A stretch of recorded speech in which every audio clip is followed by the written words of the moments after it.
અનામતમાં ક્વાટાને લઈને ભાજપે પોતાનું વલણ સ્પષ્ટ કર્યું છે।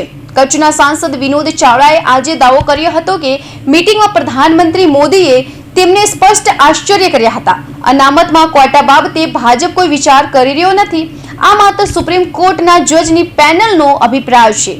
ગઈ તારીખ 1 ઓગસ્ટના રોજ સુપ્રીમ કોર્ટે ઐતિહાસિક ચુકાદો સંભળાવ્યો હતો, જેમાં 7 ન્યાયમૂર્તિની પીઠે SC/ST કેટેગરીમાં નવી સબ કેટેગરી ઊભી કરીને અતિ પછાતોને અલાયદો ક્વાટા આપવાનો આદેશ આપ્યો હતો, જેમાં દેશભરમાં પડદા પડ્યા હતા। અલગ અલગ સંગઠનોએ આને લઈને આગામી 21મી ઓક્ટોબરના રોજ ભારત બંધનું એલાન આપ્યું છે।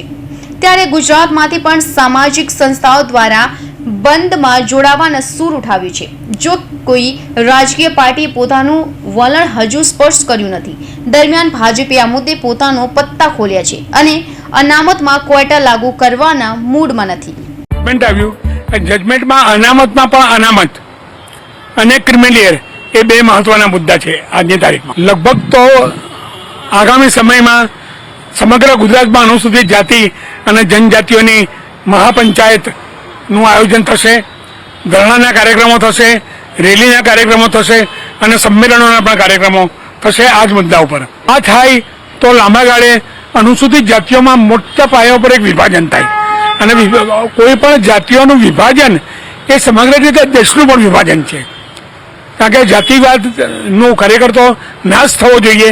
એના બદલે જાતિવાદને સમર્થન મળી રહ્યું હોય, જાતિવાદ પ્રબળ થઈ રહ્યો હોય એવા કાર્યક્રમો થાય। સુપ્રીમ કોર્ટની 7 જજની બેન્ચે 6-1ની બહુમતી સાથે પોતાનો ચુકાદો આપતા કહ્યું હતું કે અનુસૂચિત જાતિ એટલે SC અને અનુસૂચિત જનજાતિ એટલે કે ST માટે ક્વાટાની અંદર ક્વોટા બનાવીને અનામત આપી શકાશે।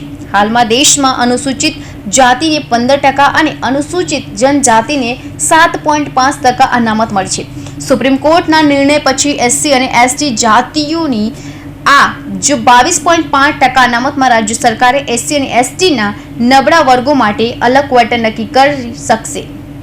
કૌશિક પટેલનો report, Hind TV news, Surat.